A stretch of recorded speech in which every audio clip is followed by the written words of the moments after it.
You've tuned in to the 49ers Rush podcast, and here is your host, John Chapman. All right, thanks for listening to another episode of the 49ers Rush podcast, and we got a special treat today. I have a longtime friend and buddy who helps me out, and we run the fantasy football podcast at Host Chuck B. You can find him on Twitter. Again, that's at Host Chuck B. I asked him to come over and help us out with the special project, and this is going to be a blast. We are going to go through and do a full first-round mock draft, and we are going to break down every single pick, not just the 49ers, even though that will be included, obviously, but we are going to break it all down. So, Chuck, welcome, man. How you doing? I'm doing good. This is a fun episode. It's kind of like a crossover episode, sort of like when the Ninja Turtles and some other cool cartoon crossed over. I didn't have a reference ready to go. That's okay, that's because like. When the Ninja Turtles showed up, you know, I had the bed sheets and the comforter and the pillowcase. I loved the Ninja Turtles growing up, and I still remember when Vanilla Ice, one of the greatest rappers of all time, was on Teenage Mutant Ninja Turtles movie and sang "Go Ninja Go." That was a wonderful moment in my life. And just the feelings I had in my pants for April. I don't know about you. I was a pretty big April fan. April O'Neil, pretty solid.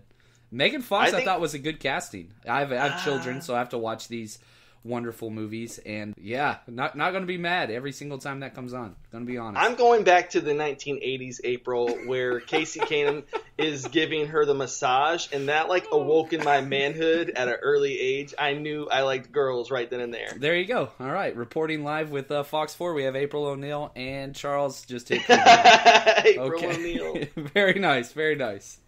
All right, man. So we got the John Chapman 49 Rush mock draft going on. Do we not? Yeah, that's what this is, man. The 49ers Rush podcast.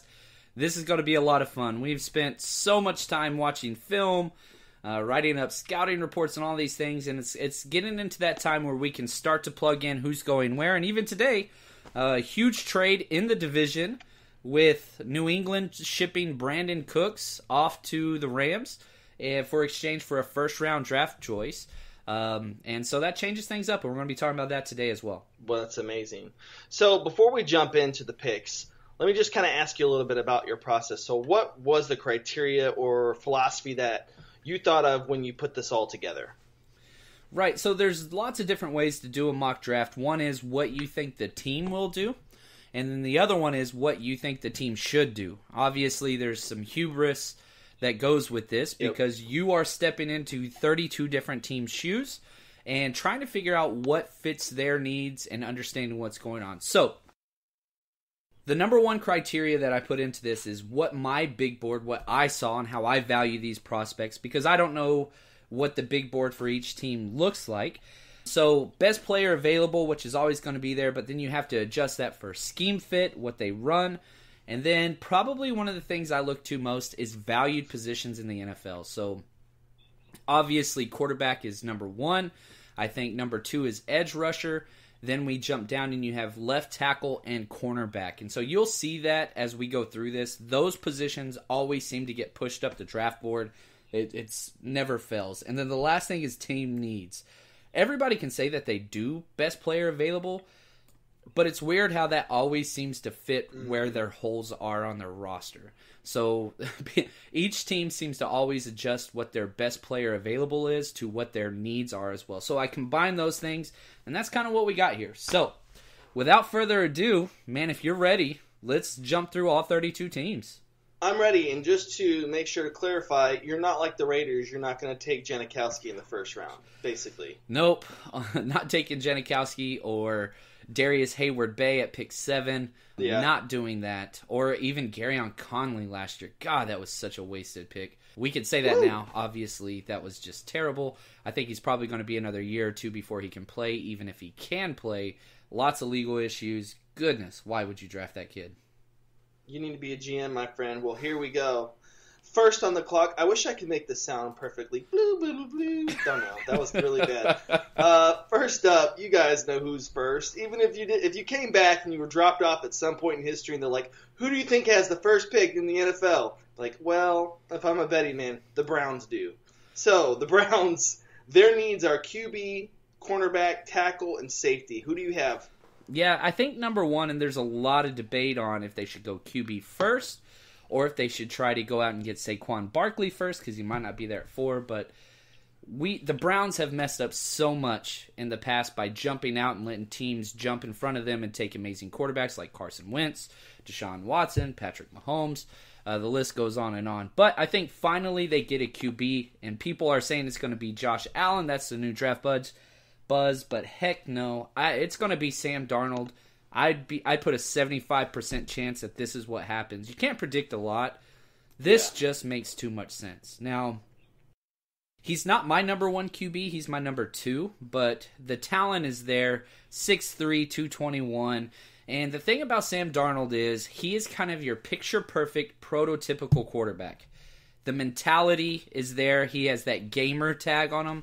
I've seen this in person. I got to watch him beat my Longhorns in overtime this year at USC, which was a blast. Great game. He just has it. So whenever it comes down to that point in the game where stuff just falls apart, he finds a way. It doesn't matter if he's got a free blitzer in his face. If it's 3rd down and long, he just does it. And his throwing motion's a little bit of a mess. His footwork is good, but gets sloppy. But he has all the things that you just can't measure. And kind of my player comparison for Sam Darnold, he's a mixture of Andrew Luck type ceiling and Blaine Gabbert. So it looks awesome until he just makes what was that play. And that's can be positive or negative. He makes some very poor choices. So clean that up. He's a ways out. He needs to sit for just a little bit. And I think he can do that at Cleveland. So I got Sam Darnold going number 1 overall to the Browns. Man, and you answered every question because I was like, well, does he need another year? Because I think he does. Just in the film that I've seen of him, I would absolutely say, protect this guy. Let him get the mental part down because he's got all the physical tools. He does. And I'll say this. It doesn't matter who you are or how many games you've played, whether you're Baker Mayfield and have played an extra year because of walking on and transferring, all those things. Everybody needs to sit. You need to sit. Deshaun Watson was a freak. He sat for 1/2 of last year, and everybody's like, okay, Tom Savage is horrible. And he came in and just was insane, but that's not the norm. Carson Wentz, not the norm. I understand that these two teams did this. The norm needs to be much more Patrick Mahomes. Let them sit, let them learn. So next up, we have an organization that is definitely in some kind of transition. Seems that they're always kind of been drama, probably because they're in the spotlight. But we've got the Giants. And their biggest needs right now are defensive line, O-line, big time, QB, and running back. So who do you have, the Giants? You're the GM. Who do you think they're taking?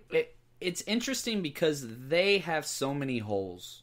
And with them trading away, I can't believe they traded away Pierre-Paul, but they're hurting. O-line is still a big need. Left guard, big time. Right tackle, big time. And being up here at the top of the draft, there's so many different ways they can go. But how often are the Giants picking up top? And this is why I have them going quarterback. Again, this goes back to what is the most important position in the NFL. Eli's long in the tooth, and I got them taking my number 1 overall player on my big board, Josh Rosen, another California QB, 6'4", 226. Absolutely love this kid. I think the term pro-ready sucks. I'll be honest. But if you had to take one of these quarterbacks and you said, well, they're going to start day 1, it would be Josh Rosen. That's who you would go with. But the great thing is, again, he gets to sit behind Eli for a year or two. But he is a picture-perfect rhythm passer. So we have Josh Darnold, who he's kind of built thicker and is a little bit more athletic, but the thing that Josh Rosen brings to the table is he has a perfect drop back. His footwork is impeccable. His throwing motion is just exactly how you would draw. It's video game mentality because he hits his depth when he hits his drop, and he is ready to deliver as soon as that back foot hits and he plants off. And it doesn't matter how many times you watch it. I've broken down 10 of his game films in their entirety, and it is mirror image every time. There is no difference between when he throws first quarter to fourth quarter. It is boom, boom, boom, throw. Boom, boom, boom, throw. And his motion is similar. He has the highest floor in this draft of all the QBs, and I just really believe the mentality is there. Out of the other QBs that you have studied, who's under pressure? The difference between him and the other quarterbacks in this draft is he lacks mobility and he lacks body strength to kind of fend off the tackle. So if you look at Baker Mayfield or Josh Allen or even Sam Darnold, they can add extra time. Josh Rosen, that's not his game. My comp for Josh Rosen is Eli Manning. Yeah, I was just about to say. Like, it is just a perfect scheme fit. You don't have to change anything. And the kid is sharp. He's very, very intelligent. I mean, if you just watch any of his interviews, the kid thinks for himself and is very quick on his feet. So you are correct in that he's not scrambling around like Donovan McNabb or anybody like that. He is going to get you exactly what you... If he has a great O-line, this kid is going to be special. What's the business with him needing to be intellectually challenged? Is that going to scare people away? What's that about? Jim Moore is an idiot, first off. Okay. He is an absolute moron. If your college quarterback is... Look at the talent that he got through UCLA and just could not win with. It's absolutely ridiculous. And if you consider it a negative, the quote was... Josh Rosen's the type of kid that will ask why. He needs to know why. Well, it's because he's past you intellectually. Like, he's trying to understand things. I guarantee you Aaron Rodgers has no problem asking these questions and understanding the ins and outs. And that's what you want. That's not a negative. That's got to be a positive in my opinion, unless you're just a shitty coach. All right, so next up, bling, bling, bling, bling. That was really bad again. I like it. I ain't going to lie. I'll just try it a few more times, not the whole time. We got the Jets, an organization that is in disarray still. They're trying. They looked pretty good last year at certain points, but not really. And their needs are QB, linebacker, O-line, and cornerback, man. Who do you got? They moved up. They gave away a lot to get there. Who do you think they're going to take? They traded up for a reason and one reason only, and that's quarterback. They have to get a quarterback. Now, there's holes all over their defense and offense. I mean, they've got some major issues, no doubt. But I got them taking quarterback out of Oklahoma, Baker Mayfield. Absolute Heisman Trophy winner. He came in at just under 6'1", which is great. And he's probably the most productive quarterback, him and Lamar Jackson, out of college. I mean, Baker Mayfield had 131 touchdowns to 30 interceptions. That's just wild. That's unreal. I mean, it's beyond a 4-to-1 ratio. It just doesn't make sense. And he does whatever it is. Like, he has the it factor, if you want to say that. And he sees things, and he is... I hate the comparison of Johnny Manziel, and I think that their games are very, very different. But the one reason why I think that you can say that they are similar, one, they're very similar height and weight and kind of a-holes. But when they play, they leave every single play is 100% all you got. I don't care if you're going to kill me. I am going to make this play. And that is evident. The kid is just a baller. Again, I'm a Longhorn fan, but as an NFL product, Baker has a lot of things that are just unreal. And my player comparison for him, he's a smaller, more mobile Matthew Stafford. Like, that's just that mentality. And again, if you're trying to keep him a prototypical quarterback with the same throwing motion, you are mistaken greatly. He is the type of guy that can just step in and just do things. Obviously, if we can get away from the crotch grabs and the media and all that stuff, but him in New York, it just seems to make great sense to me. So I got the Jets taking Baker Mayfield. I know most of Draft Twitter has them taking Josh Allen, but I am not a Josh Allen guy. So I got Baker Mayfield going first. And we'll get to that. I know we will. Next up, we got the Browns back again, and they still got the same needs, 53 positions. Quarterback, cornerback, tackle, and safety. But I love this pick that I think you're going to make here. I got them taking Bradley Chubb. It's not a need. Yeah. It is not a need for them. Again, you look at just kind of the way that their team is built right now. Man, they have had so many draft picks. And as a result of that, they have been able to pick a lot of really good, talented players all up and down the field. However, a lot of them have not fit. But the one place that you could say does fit is defensive end. But I got them taking that again. So they already have Myles Garrett, Carl Nassib, who's going to be moving inside. Obviously, they got Emmanuel Ogbah. I mean, there's just a lot there. You have Larry Ogunjobi, which is one of the coolest names I've ever heard in my life.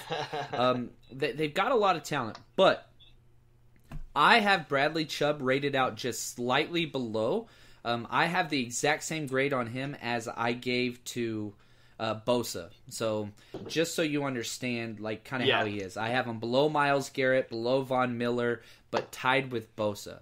If you could combine both those guys and have that pass rush, you're already instantaneously, you are competitive in every game. And I understand the need for Saquon Barkley there. I get it.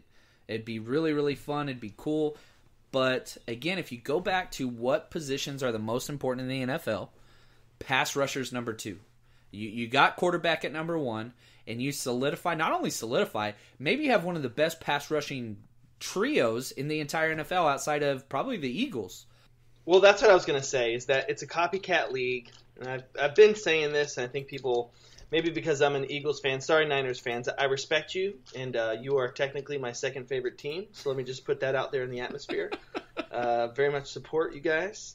But I think that I'm not just touting what the Eagles have done, but the bullets that they can just put in one after the other, and the guys are rested, and it helps with injuries.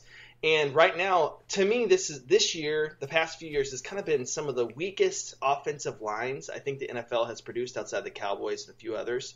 And this is the time to have a great defensive line that can show support to the cornerbacks and to the safeties because of the pressure that they're bringing. And I think you got to win your division first, too. And I think that's kind of a big deal. So with the Browns, you got to beat the Steelers. If you don't beat the Steelers, like, you're not going to be competitive. And so that's kind of what you have to design your team after, and you got to stop Big Ben from being Big Ben. Now, real quick, back to Chubb and why I think he should go this high is back-to-back 10-sack seasons. He was the Nagurski Award winner as the best defensive player in the country, and he does all the small things well. Insane effort, great first step, and just some of the best tackle for loss numbers I've ever seen. And if you want to watch one film, I think I've said this before, I'll say it again. Go watch the film of NC State versus Louisville. And it is just two people on that field battling it out. And it is Bradley Chubb chasing Lamar Jackson around for 4 quarters. And it is just so fun to watch. That is awesome. So next up, we got the Broncos, man. And this organization, they just had so many ups and downs. It feels like kind of just yesterday that they were in the Super Bowl. Not really, but, I mean, it wasn't that far away. And where they even had a premier defense, but things have just kind of gone the wrong way for them, and they're at pick 5. Big needs at cornerback, linebacker, O-line, and tight end. What do you got them doing? So they do have a lot of needs, but the thing is, I don't think cornerback is really one of them. I get that Aqib Talib left, but their starting corners are still Chris Harris Jr. and Roby. Like, they still got 2 pretty stud corners. Obviously, yeah, they could use a nickel guy, and they could shore up their safety spot. They could help their linebacker. They have a lot of needs. They're not a very good team. Their O-line is pretty terrible. Left side strong, but the right side is terrible. But I think they need a quarterback. I don't think you live thinking Case Keenum is going to be the answer. And even if you do think he's your 2 to 3 year starter, John Elway has been terrible whenever it comes to getting quarterbacks outside of Peyton Manning. So I think they go quarterback here again. 4 out of 5 of the first picks I got going QB. Again, just the whole idea here is just the value in the position. So I got him taking Josh Allen, the big, tall, athletic freak with the golden arm that just is not a football player. And I have him rated as basically a 3rd-round prospect. Like, I am not a Josh Allen guy. However, I understand that he will be going in the top 10. There's no way he's not going to. At least one team will fall in love with him. He is going somewhere. He reminds me of Jason Campbell out of Auburn a few years ago. Just huge, athletic, and might have one of the strongest arms ever to come out of into the NFL. Like, literally one of the strongest arms ever. Physical tools are there, but he's inconsistent. He is not 56% completion percentage. He only threw 44 touchdowns to 21 interceptions. Like, terrible rate. and his footwork is some of the worst I've ever seen. The biggest thing for him is his feet are always way too narrow, and so whenever he's comfortable in the pocket, his feet are too narrow, and you can't throw off of a narrow foot base.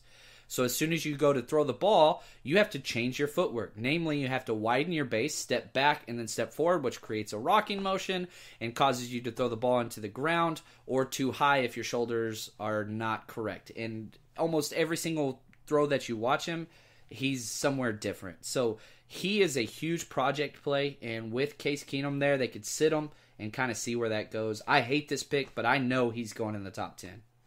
And two, like, it just kind of seems like John Elway, even when I've heard him just say his name, has a crush on him. So it feels right. Well, he is John Elway. That's just who he is. Yeah. A huge arm, mobile, big, like that's just who he is. He throws a 90-mile-an-hour fastball. Like he is John Elway without the production.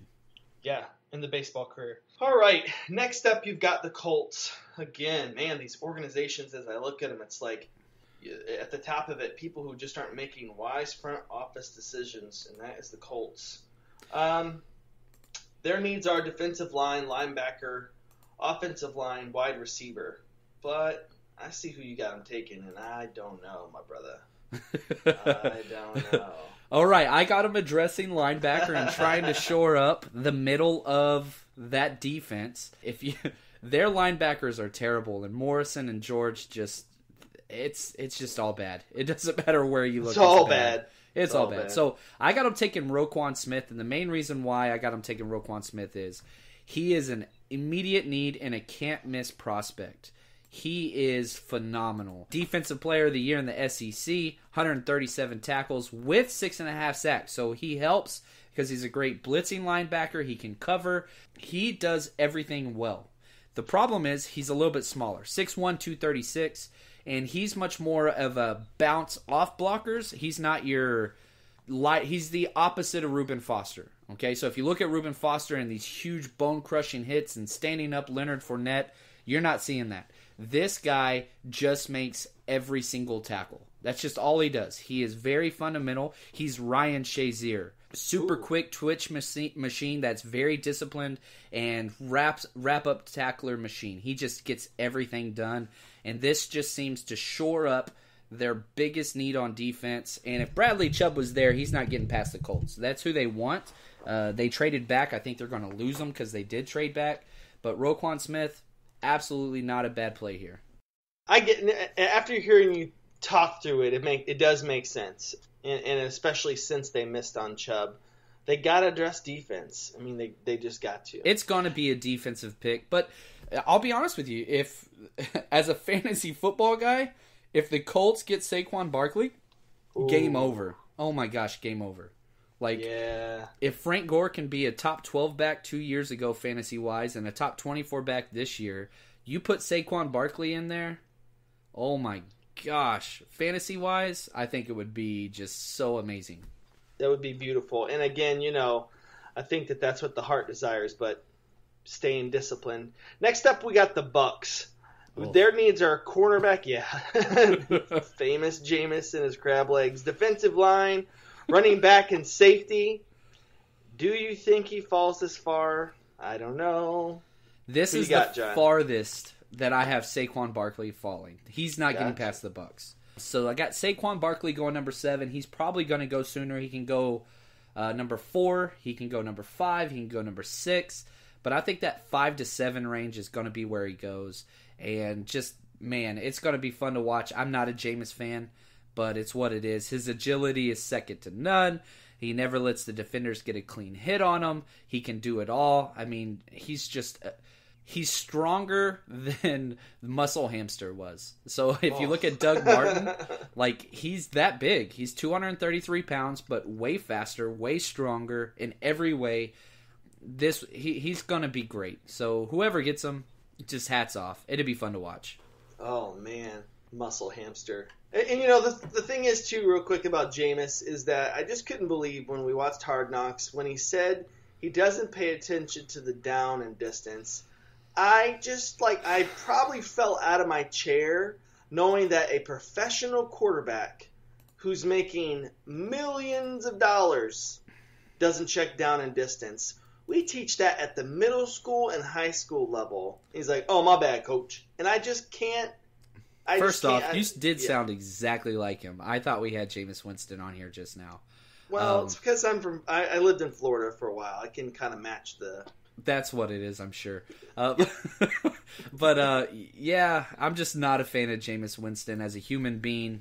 He is a Ray Lewis Award winner, and also just as a football player. He has the tools, but you've got to make good decisions. And if you put the worst decisions made in the NFL last year, he's going to have 4 of the top 5. Next up is the Bears. Chi-town. Okay, that's where I live. This organization, I think they're on the rise. I kind of like the direction that they're going. I think they're starting to get a little bit of swag back.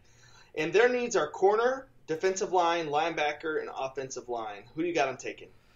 I wish I could give them a center because that's what they need. I wish I could give them a center, but it's just not here. So I got them taking the best cornerback off the board in Denzel Ward, cornerback out of Ohio State, who is he's just fast. Ran a 4.3 240. He's a little bit smaller, but his footwork is second to none. His feet never get outside of his frame.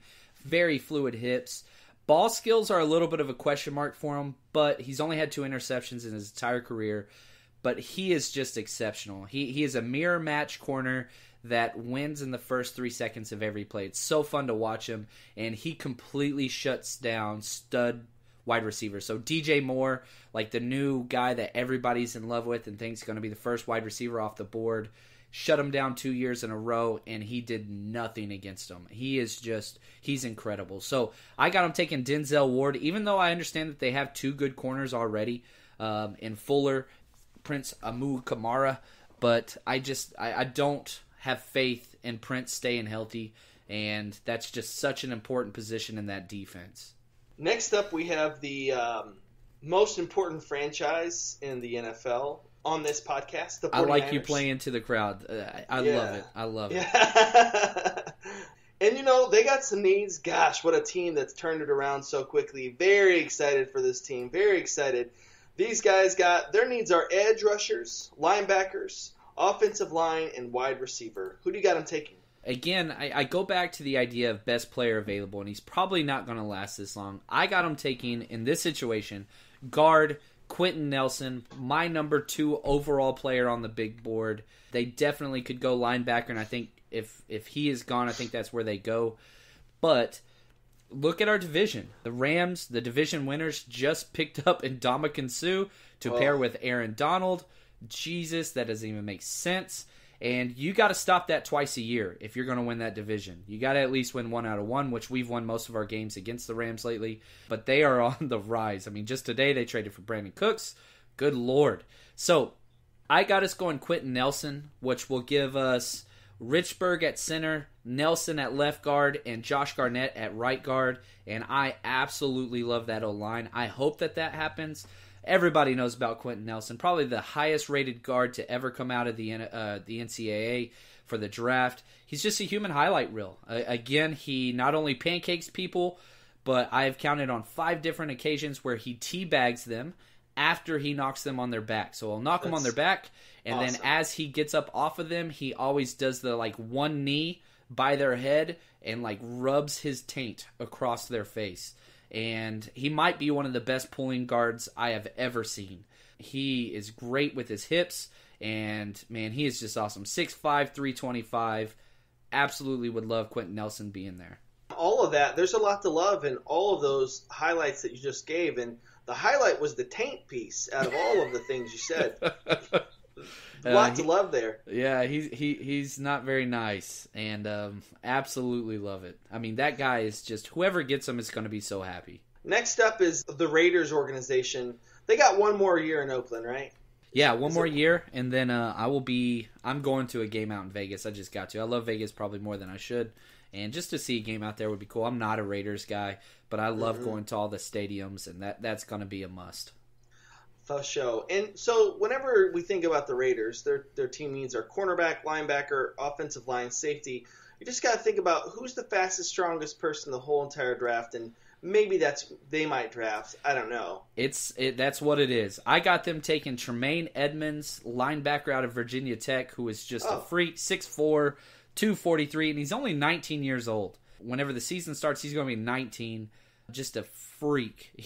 I gave this last episode, but his wingspan is longer than LeBron James. It just doesn't make sense. His athletic prowess is it's way up there. He's my number 4 rated player, and I think that the Raiders are going to take whichever linebacker falls to them. And if both those guys are gone, then I think, cornerback is going to be a huge need there as well. So maybe Josh Jackson. But I got him taking Tremaine Edmonds here. All right, so next up we've got the Dolphins at number 11, and their needs are defensive line, linebacker, quarterback, and tight end. Who do you got them taking? So the Dolphins could go a couple different ways. I think if one of the quarterbacks fall, I think that they will pick one of them up, but they're gone in this draft. So I've got them taking Josh Jackson, the elite corner out of Iowa. And I absolutely love this kid. He is 6'1", 196, runs a 4.5, led the NCAA in interceptions. Probably one of the greatest interception highlights I've ever seen against Ohio State, where kind of Odell Beckham reaching back, catches it, and flips on his back. I mean, just exceptional one-handed. He has a great ceiling, and he is a guy who I think could go in the top 10 for sure. But if you get him at pick 11, somebody's got to fall. Just absolute stud. He reminds me of Xavier Rhodes, except he's not as fluid with his hands. So without the jam, but the ball skills are there, and kind of that shutdown potential is there because he's so long. Absolutely love that kid. Next up is the Bills. If they're going to stay at 12, we'll see. But if they do, their needs are offensive line, quarterback, safety, and wide receiver. Who do you think that they're going to take? So I think the Bills will be trying to move up, but I don't think a lot of teams will be willing to jump down, because to trade with the Bills means you got to get out of the top 10. I have a huge cutoff. So if you look at my big board, I have exactly, I'm going to say there's about 8 studs that are premier draft, just all-out studs. And after that, it is a huge drop. Now, quarterback's going to throw some of those numbers in there. But once those 8 are gone, there's a huge drop, and there's not much of a difference between 10 to kind of 30. So I don't think they're going to be able to trade out. I have them taking Connor Williams here. They sent their left tackle, Cordy Glenn, to the Bengals to jump up. And Connor Williams is my number 1 rated tackle. Just mean, very mean and nasty. Never gives up, and it's never enough just to block his guy. 3-year starter. He was a freshman All-American at Texas, and super quick and very agile. And so my comp for him is Lane Johnson, just because he moves so well. Not as well as Lane, but still kind of that nasty, long, just mean guy. If you look at him, he's 6'5", 296. So he doesn't have your traditional lineman build. He looks like a tight end. Like, he's ripped. But he's just so athletic that I think he'll be able to hold down that left tackle position. Next up, we've got the Redskins, a team that their GM controls their destiny, or their owner, sorry. Oof. And their needs are cornerback, defensive line, linebacker, QB. Let me just say real quick, out of all of the team needs, I've been noticing a trend that cornerback is in a lot of the, especially the top 15 teams. Cornerback is something that's really in demand. Well, so the problem is you need 3 corners in today's NFL. Obviously, outside corner is huge, but now nickel's the base defense in the NFL. And as long as it's a passing league, that's going to continue to be a thing. And so it's a premier position, and you have to have 3 of them. So if you look at edge rushers, you want at least 1, preferably 2. Tackles, left tackle is so much more valuable than right tackle. And so the fact that you need 3 of them just makes it that much more valuable. And again, in the past, there are 5 corners that go in the first round in the past 3 drafts, at least 5. Once there was 7. I mean, these are just off the top of my head, but this is a huge position that is overdrafted every year. So who do you think the Redskins are going to take at 13? They got lucky here, and Minkah Fitzpatrick falls to him. I love Minkah. I just don't know where to play him. They asked him where he wants to play, and he said he feels most comfortable in slot, which hurts his value. I think some teams are going to kind of knock him down a peg. But I love Minkah, and I think he's a great fit here. And so I got the Redskins taking Minkah Fitzpatrick at 13. Absolute steal. Next up at 14 is the Packers, and their needs are corner, O-line, and wide receiver. Who do you got them taking? See, this pick was weird for me, but I cannot see Derwin James falling further than this. Right. And I think they could even play him at linebacker. So safety isn't so much a need. Obviously, they could upgrade at that position. Yeah. But they could put him at linebacker, and he could play linebacker. He's 6'2", 215, runs a 4.4, and just has some great play recognition, and he plays mean. So I would have no problem playing him up. Kind of very similar to what the Cardinals did with Dawan Buchanan a few years ago. So Derwin James, he's probably going sooner than this. I believe that to be true. But in this situation, he falls because quarterbacks happen. And so that's why I got him going there. Yeah, and it might surprise some people to know that Malcolm Jenkins, since the injury to Jordan Hicks, he actually played, I want to say, 42% of his snaps were at linebacker. Safeties are starting to play linebacker more. It's just what's happening. Just because you need more speed on the field. Yep. Next up is the Cardinals, and they've got a lot of needs. But Cardinals, I think, are one of the worst rosters in the NFL. And for sure. Larry Fitzgerald's playing again. I love that man, even though he's in my division. I think I got going here. Cortland Sutton, wide receiver out of SMU. I am much higher on him than most draft analysts. But I got him going here at 15, and I think that this kid is an absolute beast and just so athletic, and I think that he would fit in well here. I think the Cardinals should go QB, but with the top guys gone, I think that they address other needs and try to get a quarterback later in the draft. Gotcha. Next up are the Ravens. They got a ton of needs, too. They seem to be a team that's kind of getting worse, even though they're consistently having higher draft picks. But who do you got them taking? So the Ravens love Alabama. There are a lot of ties there, and if you look back over their drafts, that's kind of where they go. They could go receiver here, which is terrible, but I don't think Calvin Ridley is ready to go at this point. I got Rashaan Evans out of Alabama, linebacker, who is just a thumper. He's kind of that mean, nasty Baltimore mentality of just a straight-up mean football player. He's never going to be that high in tackles, but I think he fits kind of what they want, and he can come off the edge pretty well on third down as well. So Rashaan Evans, linebacker out of Alabama, at pick 16 to the Ravens. Gotcha. I got to say, I think that maybe this next pick, I'm giving it a noise real quick. Bloom, bloom, bloom, bloom. I think that this next pick is the shocker.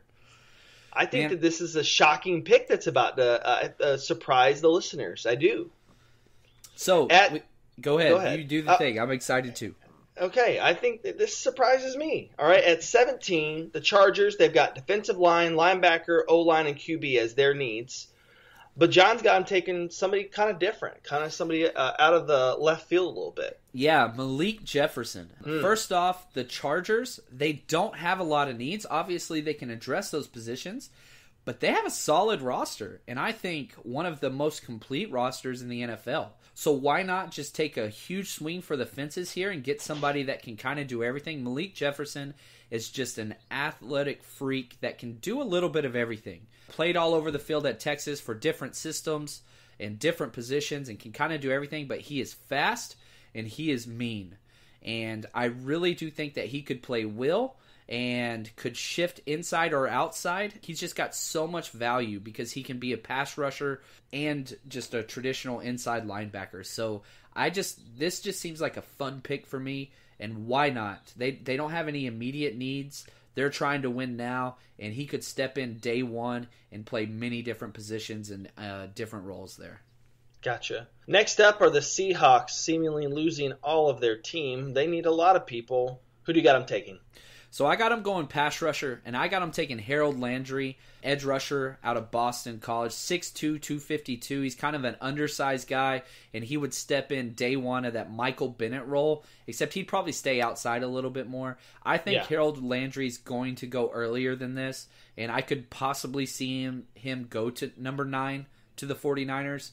But a great pass rusher here. Love this kid. I'd hate for him to go to the Seahawks, but it just seems to make sense. Obviously, cornerback is a huge need here as well, but there's not a tall corner that fits what they need.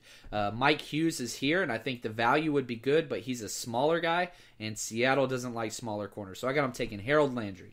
Next up is the most hated team in all of sports, maybe. The Cowboys at 19, defensive line, linebacker, O-line. Hey, you know what? Eagles fans and Niners fans, we can agree on that, I think. I hate the Cowboys. So. Grew up in Dallas. Hate the Cowboys. Can't stand Hate them. I can't stand them. But that's okay. They get a stud here, and this would really piss me off as an anti-Cowboys guy. Will Hernandez, offensive guard out of UTEP. This dude is a mean man and is a perfect fit in that offensive line. Their offensive line is completely loaded and stacked, but they do have a huge hole at left guard, and I think that this would just be best case scenario. And I changed it because I had them going receiver, but that signing of Allen Hurns I think was perfect for them.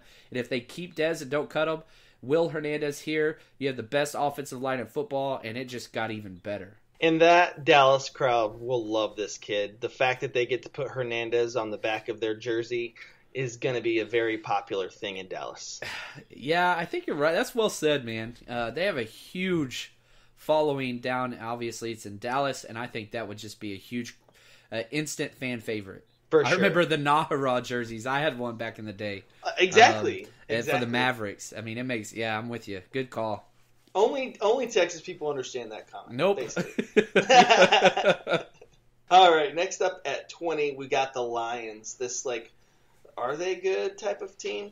And they've got defensive line as a need, O-line, running back, and tight end. Who do you got them taking? Yeah, new defensive head coach coming over. I got them taking Vita Vea, a defensive lineman out of Washington, and just a mountain of a man. 6'4", 347, and almost ran in the fours.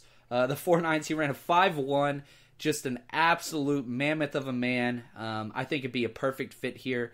Absolute stud. I think he could go a lot earlier than 20, but interior defensive line. He's not a penetrating type. He's kind of the two-gapper where he stands up and throws the guy to the side. And I think Matt Patricia will see Vince Wilfork. Very similar to him, except not as bull rushy, but much more agile. So Vita Vea, pick 20. His combine was impressive. Just to watch him move around, or his pro day, whatever film I saw. He just looked so light on his feet for his size.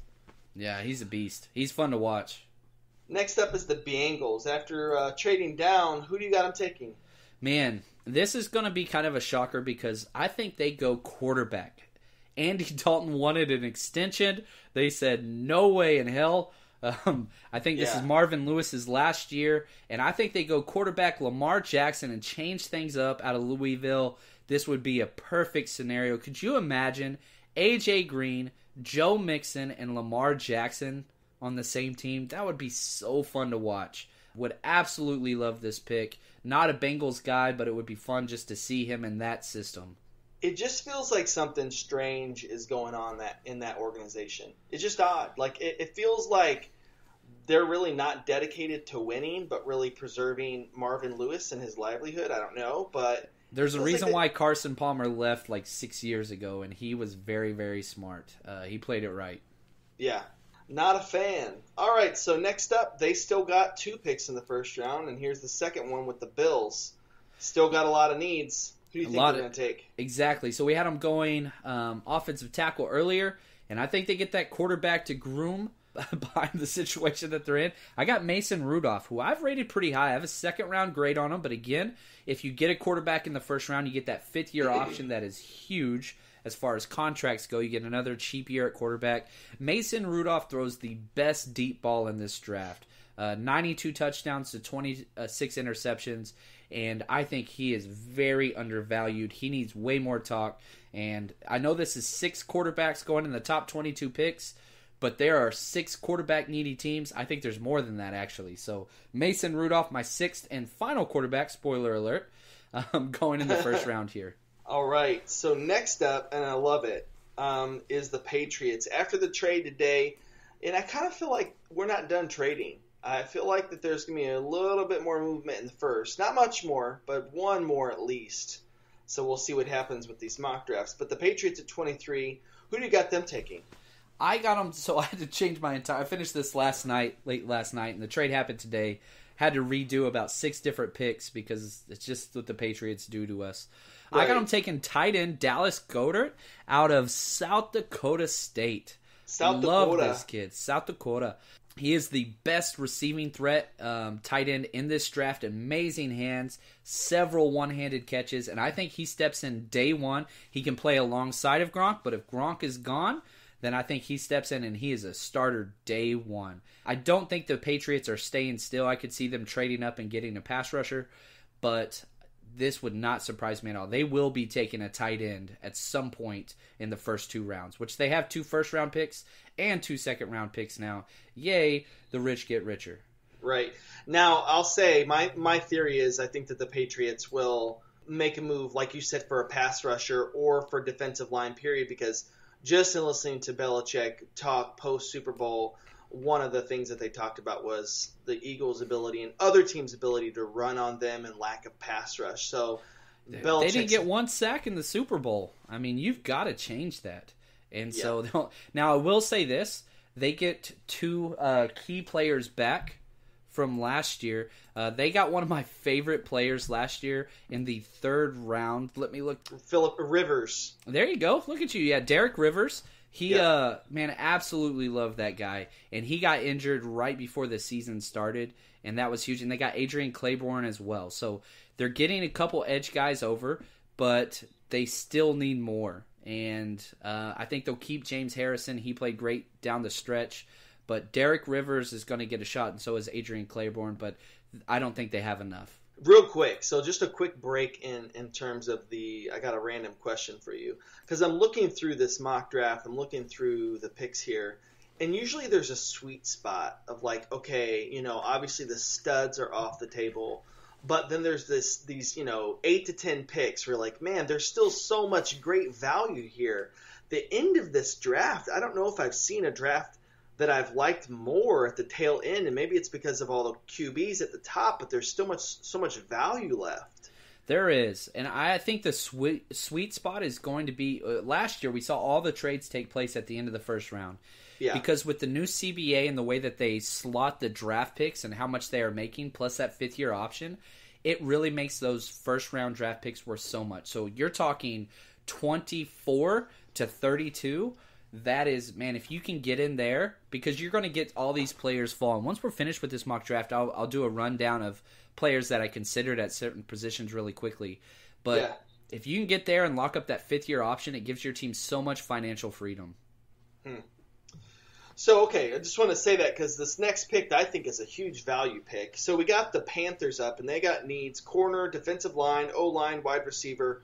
Who do you have them taking? I got on one of the steals, Mike Hughes, cornerback out of Central Florida. And the reason why he's here, he is only 5'10", and he's only a 1-year starter. He transferred from North Carolina, but man, his film is just so fun to watch. Played very well against top receivers. Again, another guy shut down DJ Moore. If DJ Moore played against a good tight or corner, he didn't play well.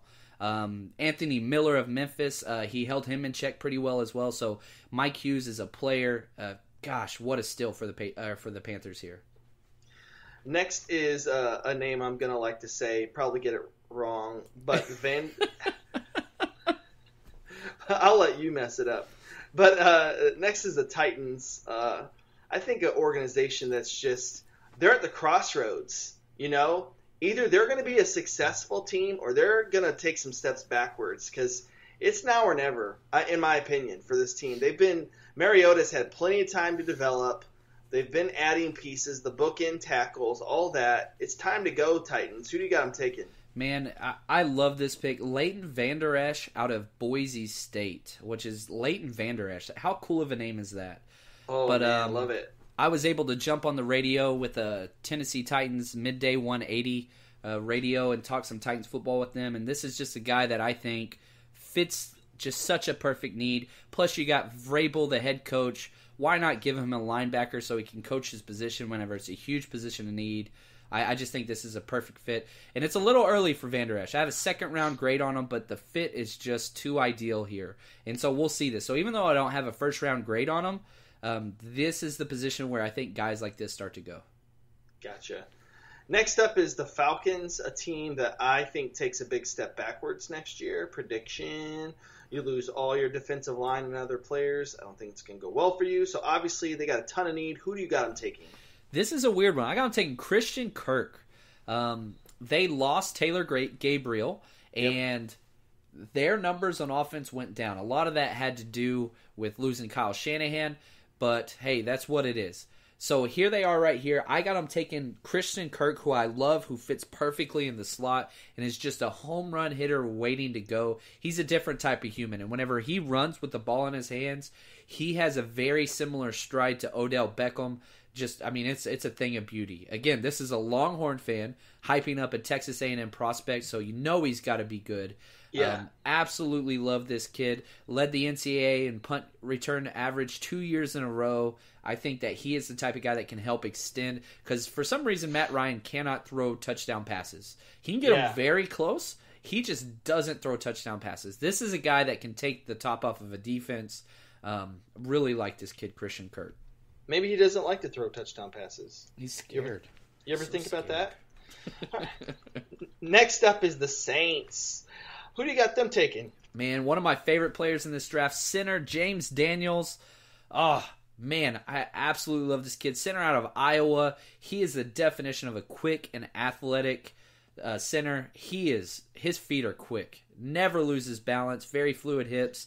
And my comp is Ryan Kelly, the stud out of Alabama a few years ago that went and protected Andrew Luck. He got hurt. Didn't play great last year. But James Daniels, why not? Protect your investment in Drew Brees, and let's see what he can do with the last couple years of his career and try to get another cup. Love this big James Daniel to the Saints. Next up, we've got the Steelers, and a team that's sort of hanging on. I mean, they've got they're one of these teams that I see in the projected for next year to be in the top 10. I could see that for sure. I could also see the Steelers taking a big step backwards if Big Ben regresses anymore, and it kind of looks like each year he is regressing a little bit. So very interested to see what happens with this team. Who do you got him taking?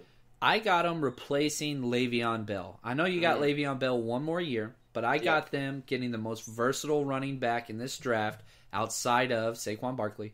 I got Sony Michel going in the first round. I love this kid. He's my number 2 running back. He can fit everything. Great pass catcher, third down specialist, can hit the home run play, very fluid hips, and he's got the bigger body, 5'11", 214, and exceptional in pass protection. So he just kind of does everything, and he's the perfect 3-down back, and I think that they hedge their bets and say, you know what, Le'Veon, you want to come back, that's great, but I don't think you can franchise him again after this year, so you're preparing for next year. It didn't work out with James Conner. I like him, but he's a backup at best. So, Sony Michel, pick 28 here. Gotcha. All right. An organization that I love. It is I can't help it. I lived there for a little while. The Jacksonville Jaguars. Just love to see this underdog finally coming out, and the defensive swag and the dominance that they had last year. So cool. I think that they are going to be back. And who do you got them bringing to their team? Man, this one might not make sense to a lot of people out there, but I got him going offensive guard Isaiah Wynn. I love this kid. Absolutely love his play. He played tackle for Georgia, and he can play all 4 spots on the offensive line. Both guards and both tackle spots. I think guard's the best spot for him, but why not? You guarantee, and again, we've had Tom Coughlin. They've asked him, how many passes do you want Blake Bortles to throw a game? And he said, in an ideal scenario, 0. We want to run the football. They signed Norvell, I get it, but why not? Build that offensive line up and just run the ball 60 times a game. I think it fits perfectly with what they're wanting to do. I could see them going linebacker as well with Posluszny retiring, but the linebackers are gone at this point, so I don't think that's where they go. I got them taking an offensive lineman, Isaiah Wynn. Man, and just keep it in the back of your mind that Tom Coughlin is back there. This guy drafts old school, and it's actually worked out well for them so far. His daughter married an offensive lineman. There you go. You need no more proof than that. All right. Next up is what some people are saying is the Super Bowl favorite for next year, the Vikings. What do they got to do? Man, you got to protect that investment. You just spent all that guaranteed money on Kirk Cousins. Let's keep him upright with Mike McGlinchey. He is already from Notre Dame, so he's up north. He doesn't have to go far. 6'8", 309. Great footwork and just perfect pass protector. So plug and play tackle. Keep your guy safe back there. I think it'd be awesome. Tackle's going off the board right before my team. Dang it. Okay, next up is the most evil team in the league, the Patriots. I think we can all agree to that. It's not biased. And who do you think that they're going to take at 31? Well, they lost their left tackle, and we got a run here. I got them taking another mega tall giant tackle out of UCLA, Colton Miller. His film wasn't the best, but he just fits exactly what the Patriots want. Super long, athletic, and calm. He's not really going to get a lot of push in the running game, but that's not really what the Patriots want to do. They just want somebody that's going to stalemate edge pressure to keep Tom Brady upright, and Colton Miller, 6'9", 309, fits that perfectly. Got it. All right, so the last pick in the draft, the Eagles, my team, the Super Bowl winners. I gotta say it. I can only say it for so long. So before we get to the pick, I'm just gonna name who's kind of left in a category that John calls close, but not quite. And here are the players. Calvin Ridley. Oh, go ahead. Sorry. Oh, sorry. Real quick, just run through these. I apologize. Calvin Ridley, Darius Geis, Hayden Hurst, Billy Price, Frank Ragnow, 2 centers, Taven Bryan, Deron Payne, Maurice Hurst. We got some defensive linemen there, and Lorenzo Carter, kind of pass rush specialist outside linebacker. Okay, so real quickly, if not for the medical concerns with Hurst, would that change your mind, or would you still stick with the pick that you're going to take? Man, I don't mind Hurst. I love the tight end there. He is the most complete tight end in this draft. He's not necessarily the pass-catching specialist that Philly's used to. Got it. He is much more of a Selleck than he is Zach Ertz. Sorry. There you go. You got it. I got there. Thanks, Dad. But yeah, so you tell me, man. You're the Eagles guy. The thing is that there's a bunch of picks that are just fun right here. I think you do have to address linebacker just because we have had so many injuries there. But that Taven Bryan pick, I know our defensive line's already stacked, but we did lose Vinny Curry. And I do think that this guy would fit in quite nicely on that defensive line. And it frees you up in case some of these guys leave in the future. You've got Brandon Graham, whose contract is up after this next year. So just tell them who you picked. All right, I'm going Lorenzo Carter. It's what got you guys there. You get another pass rushing specialist out of Georgia, and if you have some huge contract disputes coming up with Brandon Graham, or it doesn't matter, all your guys, you've got so freaking many of them, you can let them walk just like you just did with Vinny Curry, and you're not going to be hurting. So you shore up that pass rushing thing, and you keep your defensive coordinator super, super happy. I'm going Lorenzo Carter here, and that is the last pick. Wow, we did it. We did it. I feel like we just accomplished a huge feat. In under an hour. So, just under an hour. Yeah, and that's saying a lot because the NFL draft is going to take probably about 4 hours to get through the first round. Oh, I can't wait. We're going to be there, and it's going to be glorious. So, thanks for staying with us. Another 49ers Rush podcast. Chuck, where can they find you on Twitter, my friend? You got to use this symbol called the @ symbol, and then host Chuck B. And, yep, that's about it. It's pretty simple. @ host Chuck B. And I'm John Chapman. You can find me on Twitter @ JL_Chapman, JL_CHAPMAN. Thanks for listening, and we will catch you guys next time. Laters on the men, Jay.